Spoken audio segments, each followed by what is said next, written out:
Every time he moved closer to success, something inside quietly pulled him back, until he realized the real enemy was the version he kept feeding. The room was quiet, but not peaceful. A pale gray light slipped through the half-open window, touching the corner of the desk where papers were scattered without order. Dust floated slowly in the air, moving like it had nowhere to go. The walls were plain, almost empty, except for a small clock ticking louder than it should. The character sat in a chair, slightly leaned forward, elbows resting on his knees. His eyes were fixed on the floor, but his mind was somewhere else. He had plans. So many plans. They lived inside his head, clear and perfect. In those plans, he woke up early. He worked with focus. He improved every day. He became someone better, stronger, calmer, successful. But in reality, nothing looked like that. The alarm rang every morning, but his hand always found the snooze button. Just 5 more minutes, he told himself. But those minutes turned into hours.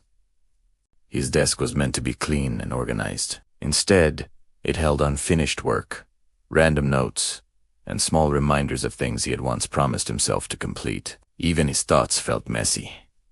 He knew what to do. That was never the problem. The problem was, he didn't do it. At first, he blamed laziness. Then he blamed distractions. Then he blamed time. But, deep down, something felt different. It didn't feel like he was simply avoiding work. It felt like he was avoiding something else. Something heavier. Something harder to explain. One evening, as the light outside turned orange and slowly faded into darkness, he opened his notebook. The pages were filled with old goals, some half-written, some crossed out, some repeated again and again. Start tomorrow. Be consistent.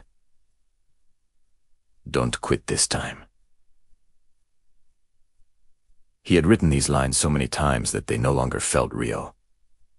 They felt like echoes. His eyes moved across the page, and for a moment, something inside him felt uncomfortable. Why does this keep happening? He closed the notebook slowly. The room felt smaller. The air felt heavier. He stood up and walked toward the window. Outside, the world looked calm. People moved. Cars passed. Lights turned on in distant buildings. Life continued. But inside him, everything felt stuck. He remembered the last time he got close. He had started something new. For a few days, he woke up early. He followed his plan. He felt different, lighter, more focused. There was even a small sense of pride. But then, suddenly, it stopped. He skipped one day, then another. Then he told himself he would restart next week, and just like that, everything faded. Again, it wasn't the first time. Every time he got close to becoming better, something inside him quietly pulled him back. Not loudly, not suddenly. Just enough to slow him down, just enough to make him stop. He leaned his forehead against the cool glass of the window. Why? The question felt simple, but the answer felt far away.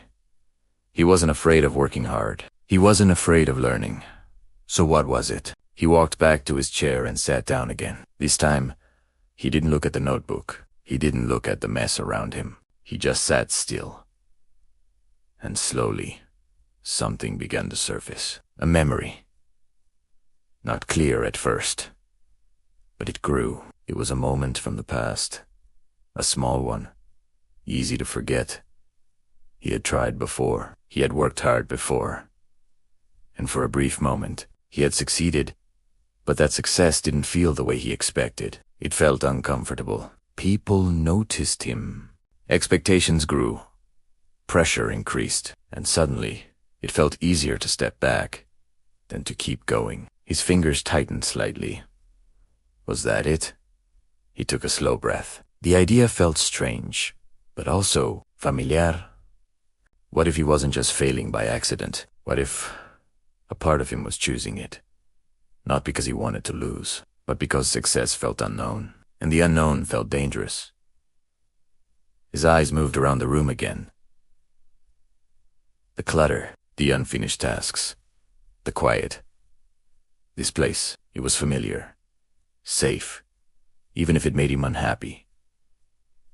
He knew this version of life. He knew what to expect. No pressure, no attention, no risk. And suddenly, something inside him shifted.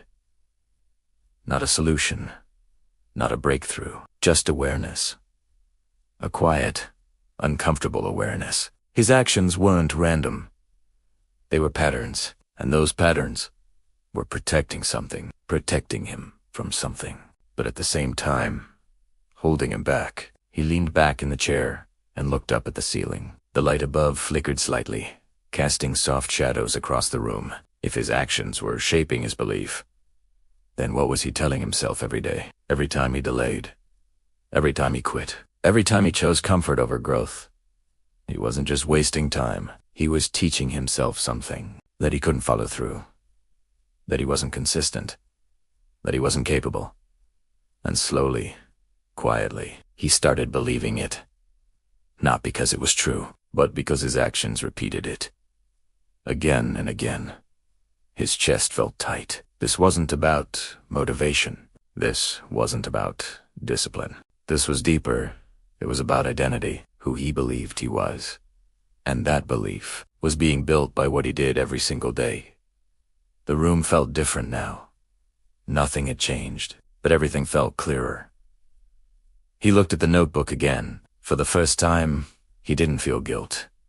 He didn't feel pressure. He just felt honest. He picked it up, slowly, opened to a blank page, and stared at it. No big goals, no perfect plans. Just a quiet question in his mind. What if the problem isn't that I can't succeed? What if the problem is that I don't feel safe succeeding? The thought stayed with him. Heavy, but real. Outside, the night had fully taken over. The room was now lit only by the soft yellow light above him. Shadows stretched longer across the floor. He held the pen, but didn't write yet. For the first time, he wasn't trying to fix everything. He was trying to understand it. And maybe that was where change actually begins. Not in action, but in awareness. A small shift inside. A quiet realization that the struggle wasn't outside, it was within. And it had been there, all along. The pen stayed still in his hand for a long moment. And the quiet room no longer felt like a place that trapped him, but a place that was asking something from him. The same pale yellow light filled the space, touching the edges of the desk and the notebook, but now it seemed softer.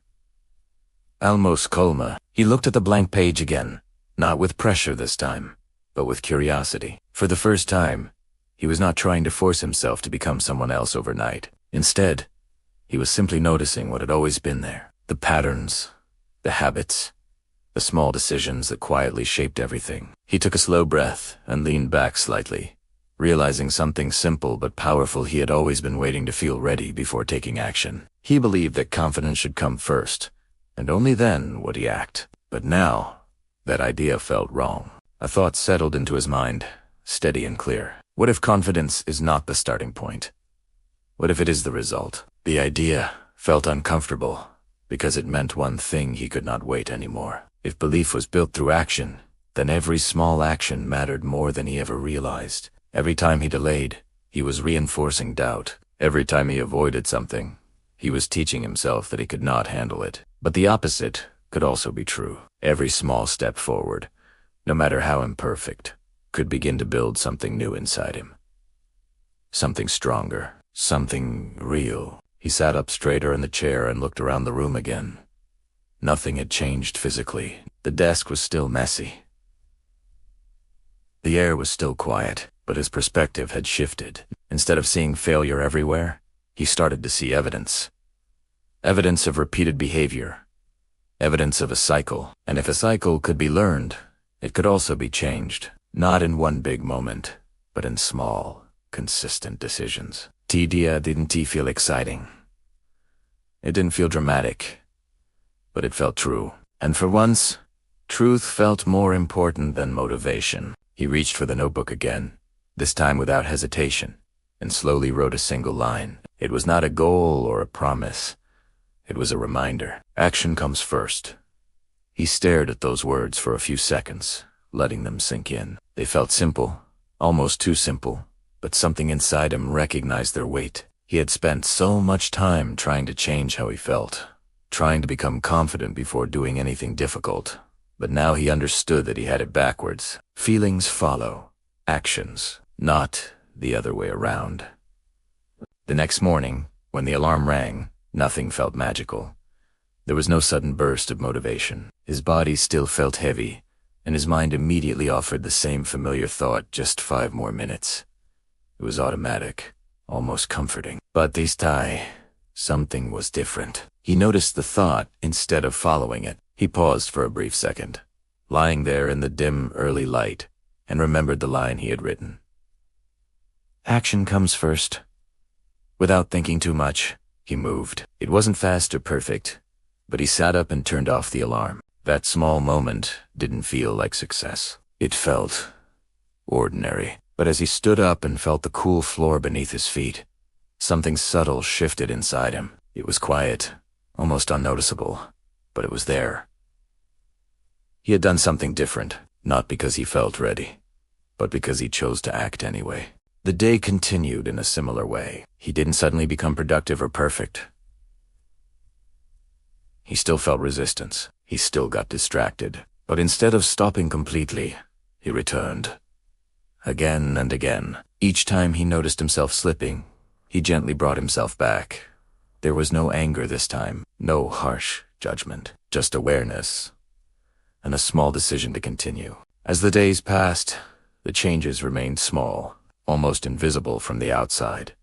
The desk slowly became cleaner. The notebook gained more pages, filled not with perfect plans, but with simple actions taken. The room itself began to feel lighter, not because of any major transformation, but because his behavior inside it had changed. The same space that once held frustration now held quiet effort. What surprised him the most was not the progress itself, but how his thoughts began to change. The voice that once told him he couldn't stay consistent started to grow quieter. Not because he forced it to stop, but because his actions no longer supported it. Each time he followed through on something small, he added a new piece of evidence. And slowly, that evidence began to shape a new belief. He realized something important during one quiet evening as he sat by the window again, watching the fading light outside. The fear he once felt toward success had never really been about success itself. It was about change. It was about stepping into something unfamiliar, something that required a different version of him. His mind had been trying to protect him by keeping him where things felt known and safe, but that safety came with a cost. It kept him stuck. Now, instead of fighting that fear, he understood it, and because he understood it, it no longer controlled him in the same way. He didn't need to eliminate it, he just needed to move forward with it. That was the difference. Weeks later, the room looked different, but not in a dramatic way. It was still simple, still quiet, but it no longer felt heavy. The desk was organized, the notebook filled with real progress, and the light coming through the window seemed warmer somehow. But the biggest change was on Teen Tarum. It was in him. He no longer saw himself as someone who tries and fails. He saw himself as someone who acts even when it's uncomfortable. Someone who continues, even when it's not perfect. That identity didn't come from thinking differently. It came from doing differently. One evening, as he sat in the same chair where everything once felt confusing, he picked up the notebook and flipped through the pages. Each line, each small action, told a story, not of perfection, but of persistence. And for the first time, he felt something real, not excitement, not pride, but trust. Trust in himself. He closed the notebook gently and looked around the room one last time. The silence was still there, but now it felt peaceful. Not empty, not heavy, just calm. And in that quiet moment, he understood something that had been hidden from him for so long. Belief is not something you wait for. It is something you build, not through big changes or perfect plans, but through small, repeated actions that slowly shape who you become. Your brain may fear success because it fears change, because it wants to keep you safe in what is familiar. But your actions have the power to teach it something new. And when you choose to act, even in the smallest ways, you are not just moving forward. You are becoming someone who can